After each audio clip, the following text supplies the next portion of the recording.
Hungrypots.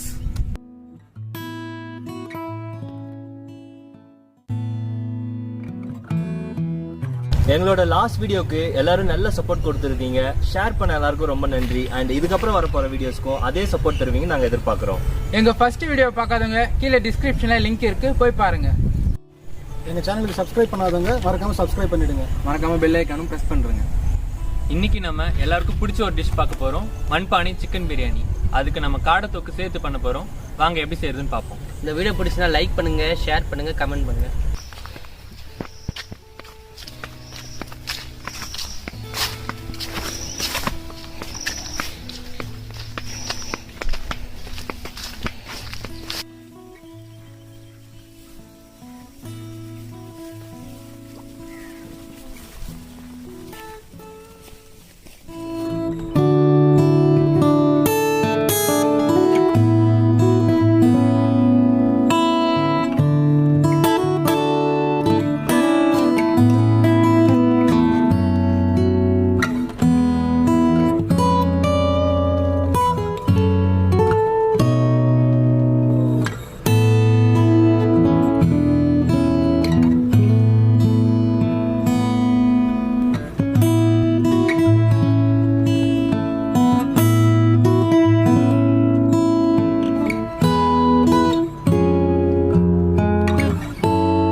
இன்னைக்கு நம்ம மண்பானை கோழி பிரியாணி பண்ண போறோம்.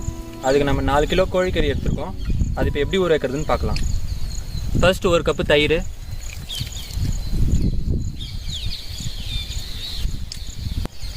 அடுத்து 5 ஸ்பூன் மிளகாத்தூள்,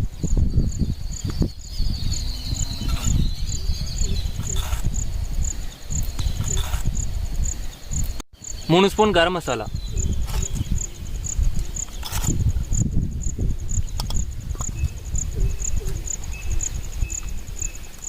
இஞ்சி பூண்டு விழுது 10 ஸ்பூன்,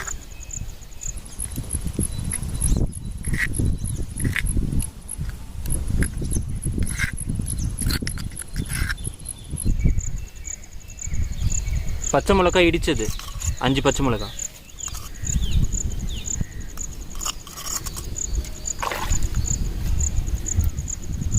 சால்ட் தேவையான அளவு,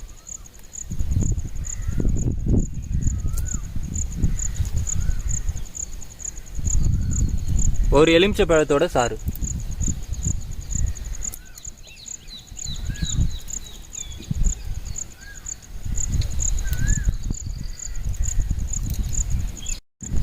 இப்போ இது எல்லாத்தையும் நல்லா பிசைஞ்சு ஊற வச்சிடலாம்.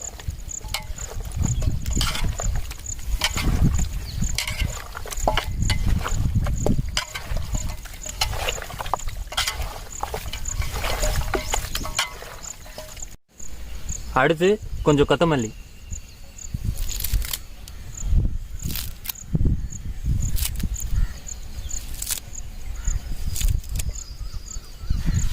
ரெண்டு கைப்பிடி புதினா,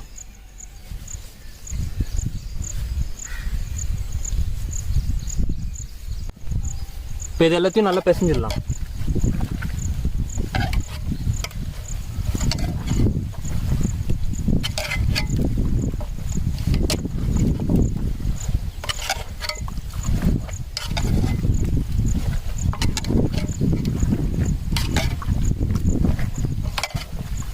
இப்போ இது நல்லா பிசைஞ்சாச்சு. இது 1 மணி நேரம் நல்லா ஊறணும். பிரியாணிக்கு இப்போ காடை தொக்கு பண்ண போகிறோம். அது மசாலா என்னென்ன ஊற வைக்கிறதுன்னு பார்த்துக்கலாம். 2 ஸ்பூன் இஞ்சி பூண்டு விழுது, 1 ஸ்பூன் மிளகாத்தூள்,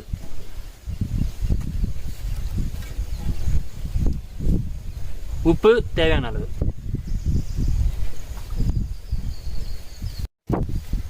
இப்போ இது நல்லா மிக்ஸ் பண்ணிக்கலாம்.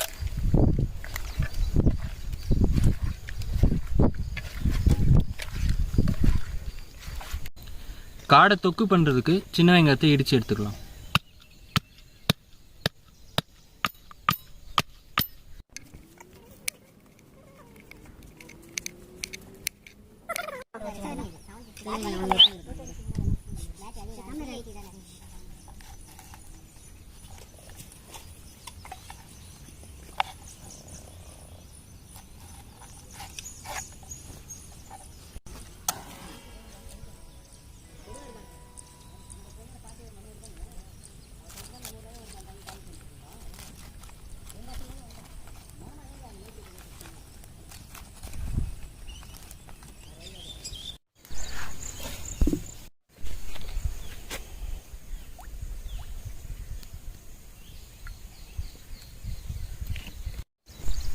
இப்போ காடை தொக்குக்கு பட்டை லவங்கம் ஏலக்காயெல்லாம் போட்டிருக்கோம். அடுத்து காஞ்ச மிளகா, அடுத்து இடித்து வச்ச வெங்காயத்தை போட்டுடலாம்.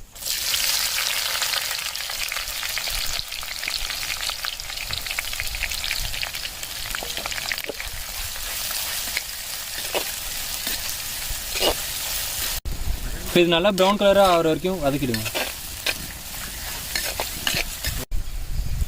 அடுத்து 2 ஸ்பூன் இஞ்சி பூண்டு விழுது,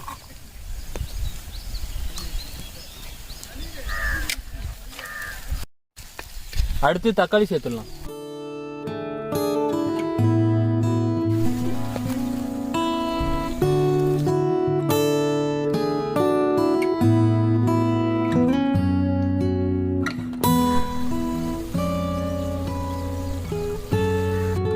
ஓகே, தக்காளி நல்லா வதங்கிடுச்சு. இப்போ இதில் மசாலா ஆட் பண்ணிடலாம். 2 ஸ்பூன் தனியாத்தூள்,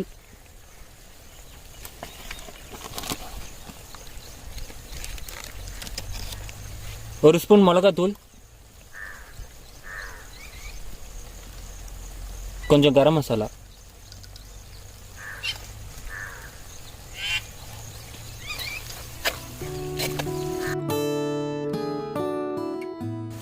இப்போ மசாலா பச்சை வாசனைலாம் போயிடுச்சு. இப்போ ஊற வச்ச காடையை சேர்த்துடலாம்.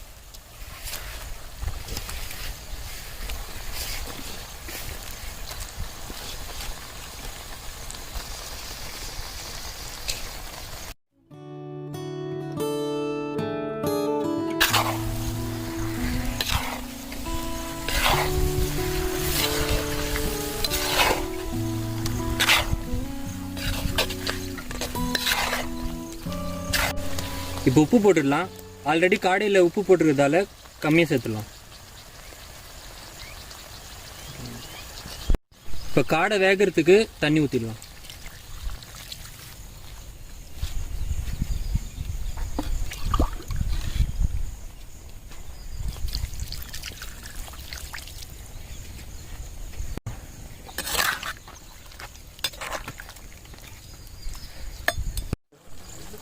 காடை நல்லா வெந்துருச்சு. இப்போ லாஸ்ட்டாக கொத்தமல்லி கருவேப்பிலை போட்டு இறக்கிடலாம்.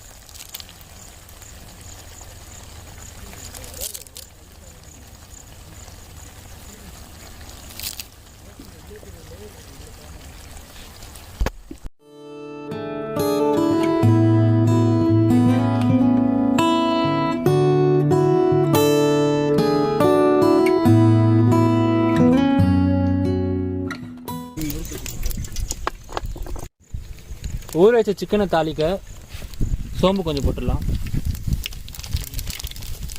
அப்புறம் பிரியாணி மசாலா. இப்போ சிக்கன் போட்டுடலாம்.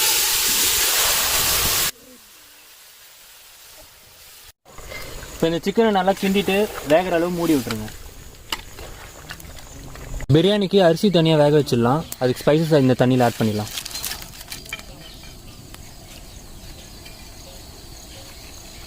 கொஞ்சம் உப்பு போட்டுடலாம்.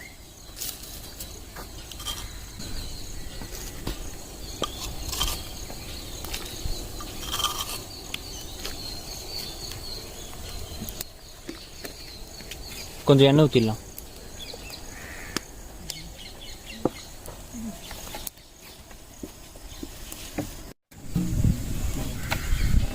இப்போ அரிசியை வேக வச்சிடலாம்.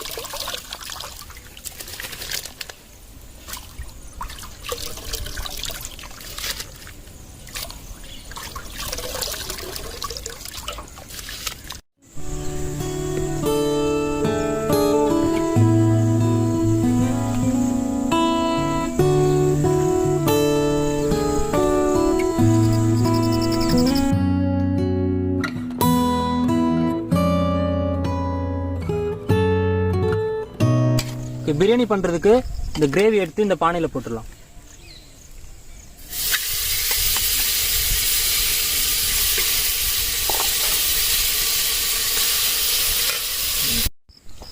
அடுத்து கொத்தமல்லியும் புதினாவும் போட்டுடலாம்.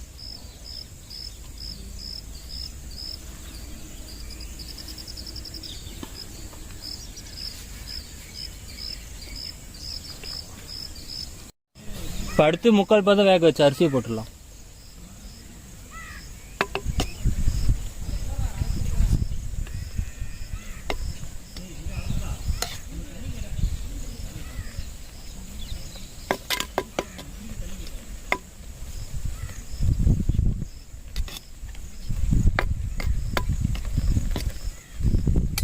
அடுத்து சாஃப்ரான் வாட்டர்.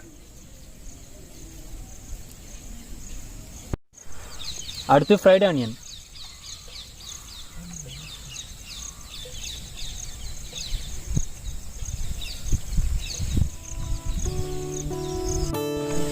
லாஸ்ட்டாக நெய் போட்டுடலாம்.